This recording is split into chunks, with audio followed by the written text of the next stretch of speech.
Welcome back to the Pro Football Focus Show on NFL Radio Channel 88. Jeff Dooley here alongside Steve Palazzolo on Halloween weekend. Oh, yeah. What was the best costume you ever went as, Steve? I was kind of a baseball player every year. Yeah? That was weird.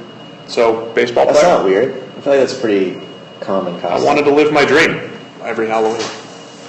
How about you? Anything good? I'm trying to think. I was the Blues Brothers one year. Oh, that's 5th grade, won some candy on that. Well, so I guess recently, a few years back, I went as a globetrotter because I've got some afro-ish type hair. So I picked up my hair, I had a globetrotter's jacket, and boom, I'm a globetrotter. You got the jersey and the shorts and everything?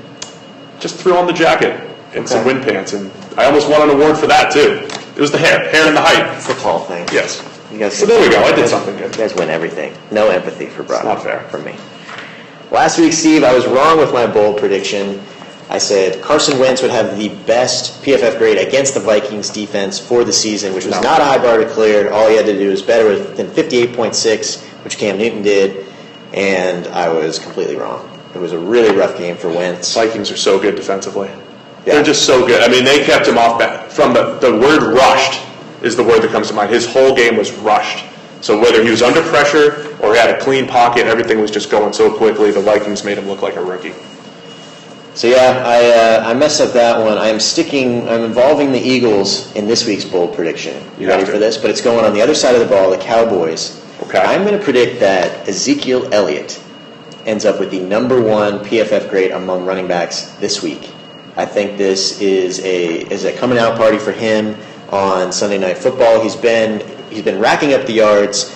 He continues to grade better for us. The stat we mentioned earlier in the show, 45% of his yards are coming before contact, 6th highest rate in the league, so he's getting a ton of help from this offensive line. I think Up front, Travis Frederick, our second-graded center, Zach Martin, our second-graded guard. They are just going to blow up the defensive front of Philadelphia in the running game, and Elliott, I think, is going to break a bunch of tackles, have a really big game. So number one PFF running back grade, Ezekiel Elliott.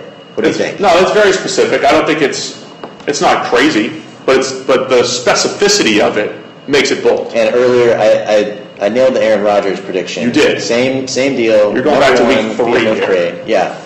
I've only got one, but it was a good one. I like it. It's a good matchup for the Cowboys O-line, I think. I think it is a good matchup for Ezekiel to go off. He's got to do something, though, with all those yards that they're giving him to grade well. He's got to do something with it. You're referring to breaking tackles and making guys miss and doing some stuff on his own. It's not just... You can't just, in our system, if they give you 8 yards and you just get 8 yards, it's 8 yards, but you might just get this average grade, you know? Yeah. So he's got to do something with it. But that's not crazy. And that's what I think it's going to be a big This game. is the week for Elliott. What is your bold prediction, Steve? So I think last week I took Jacksonville over Oakland, was it? I think that's what it was. You need to remember your own bold predictions. I do. I can't do that for you. It was not, I didn't have a ton of confidence in it. It did not work out very well.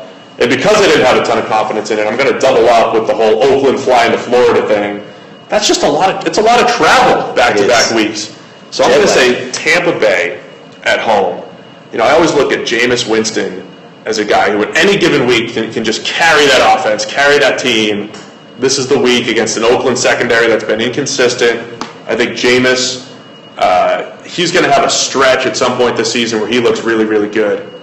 Let's say that starts right now. Jameis Winston plays a heck of a game for the Bucs. They beat Oakland. I love Oakland as a team. I like a lot of what they do.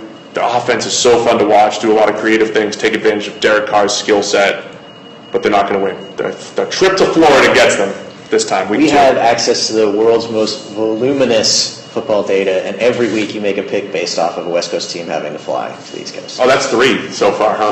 Yeah. Every time. I'm 1-1 so far. Tonight's game, Steve, who you got? Science. Jags at Titans. I'm taking Tennessee, and the science behind this one is I randomly pick the Jaguars to win about 8 times a year, and we know they haven't won 8 games in about 7 years now, so I end up losing. Maybe. I lose quite a bit. The Jags used to be really good. So I'm taking Tennessee, that offensive line that we talked about. That's great. Brian Arakpo, Derek Morgan creating pressure off the edge. They're having a really nice season.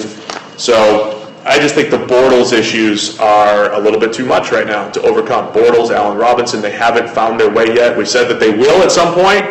Tonight's not the night. Tennessee. I got the Titans too. They're great in the trenches. You've been listening to the Pro Football Focus Show here on NFL Radio Channel 88. Thanks for listening, everybody. We will be back next week, 7 p.m. Eastern.